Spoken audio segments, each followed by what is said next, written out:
ସାଧାରଣତଃ ସୂର୍ଯ୍ୟ ଚନ୍ଦ୍ର ଅଗ୍ନି ଦେଖିପାରୁଛେ।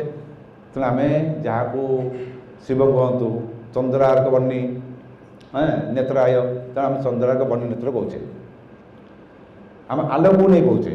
କିନ୍ତୁ ବାସ୍ତବିକ ଜଗନ୍ନାଥ ଆଖି କ'ଣ ଚନ୍ଦ୍ର ଆଉ ସୂର୍ଯ୍ୟ? ଚନ୍ଦ୍ର ସୂର୍ଯ୍ୟ ନୁହଁ, ଏକା ଭଳିଆ ନୁହଁ।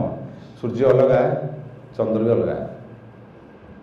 ସେ ଯେଉଁ ଗୋଟେ ଆଖି ମଝିରେ ହୋଲ୍, ଏକବାର ବ୍ଲାକ୍ ସ୍ପଟ୍, ଷ୍ଟିଫେନ୍ ହକିନ୍ସ ଯେଉଁଟା କାଢ଼ିଥିଲେ ତାଙ୍କ ଫଟୋ ଦେଖନ୍ତୁ ଗ୍ୟାଲେକ୍ସିର, ଦେଖିବେ ବ୍ଲାକ୍ ହୋଲ୍ ମଝିରେ କଳା ପୁରା ବ୍ରାଇଟ୍ ଥିବ ଆଉ ରେଡିସ୍ ଲାଇଟ୍ ଥିବ। ବ୍ଲାକ୍ ହୋଲ୍ ମାନେ ସବୁ ଭିଡ଼ିକି ନେଇ ଆସେ, ତା ପାଖକୁ ଯିଏ ଆସିଲା ମାନେ ସେ ସ୍ମାସ୍ ପୁରା ସ୍ମାସ୍ ହେଇଯିବ। ଆଉ ସେଇ ୟୁନିଭର୍ସାଲ ଯେଉଁ ଲ କହୁଛି, ସେଇ ବ୍ଲାକ୍ ହୋଲ୍ରୁ ନେକ୍ସଟ ଟାଇମ୍ ଯେତେବେଳେ ବାହାରିବ ଗୋଟେ ବିରାଟ ଅଗ୍ନିପିଣ୍ଡ ବାହାରିବ, ସେ ଖଣ୍ଡ ବିଖଣ୍ଡ ଦେଇକରି ପୁଣି ପ୍ଲାନେଟ୍ରେ ପରିଣତ ହେଇକି ଚାଲିଲା। ସାଇନ୍ସ କହୁଛି, ମୁଁ କହୁନି।